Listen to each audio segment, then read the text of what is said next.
সুপ্রিয় দর্শক, মুক্তির কয়েকদিনের মাথায় দেশব্যাপী হাউসফুল যাচ্ছে শাকিব খানের অভিনীত ঈদের ছবি বরবাদ।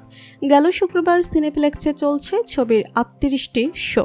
এছাড়া ব্লকবাস্টার লায়ন সহ অন্যান্য মাল্টিপ্লেক্সে মিলিয়ে ৭২টি শো এর সবগুলোই যাচ্ছে হাউসফুল। এছাড়াও সিঙ্গেল স্ক্রিনে মিলে চলছে ৪৪০টি শো। তাই তো এবার শাকিব খানের বরবাদ সিনেমার এমন সাফল্য নিয়ে মিডিয়ার সামনে কি বললেন জনপ্রিয় খলনায়ক মিশা সওদাগর। বিস্তারিত জানতে ভিডিওটি না টেনে শেষ পর্যন্ত দেখতে থাকুন। জনপ্রিয় খলনায়ক সওদাগর একটি সাক্ষাৎকারে শাকিব খানের বিষয়ে বলেন, শাকিব খান এখন বাংলাদেশের জনপ্রিয় সুপারস্টার। বর্তমানে সে শুধু দেশের ভিতরেই নয়, দেশের বাইরেও জনপ্রিয় হয়ে উঠেছে। তার জনপ্রিয়তা দিনকে দিন বেড়েই চলেছে।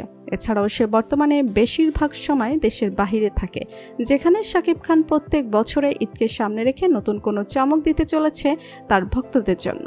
আর শাকিব খানের এমন অবস্থানে আসার পেছনে সবথেকে গুরুত্বপূর্ণ অবদান রয়েছে অপু বিশ্বাসের। অপু বিশ্বাসের সাপোর্ট না থাকলে শাকিব খান আজ এই পর্যায়ে আসতে পারত না। তাই তো এখন শাকিব খানের উচিত অপুকে সুযোগ দেওয়ার, যাতে করে সে তার ছেলে সন্তানকে নিয়ে বাকিটা জীবন ভালোভাবে থাকতে পারে। এরপর সওদাগর আরও বলেন, দর্শক চাহিদা তুঙ্গে থাকার পরেও কেন সিনেপ্লেক্সের বরবাদ সিনেমার শো বাড়ছে না।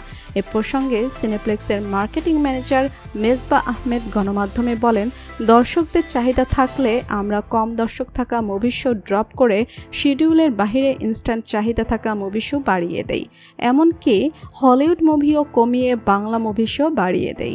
দর্শকদের চাহিদা ধরে রাখাটাও ব্যবসায়িক পলিসি বলে জানিয়েছেন মেজবাহ।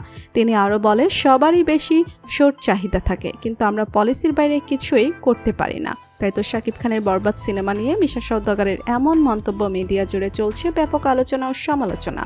তো বন্ধুরা, শাকিব খানের বরবাদ সিনেমার সাফল্য নিয়ে আপনার মতামতকে জানিয়ে দিন কমেন্ট করে। আর ভিডিওটি ভালো লেগে থাকলে একটি লাইক দিয়ে চ্যানেলটি সাবস্ক্রাইব করুন। ধন্যবাদ।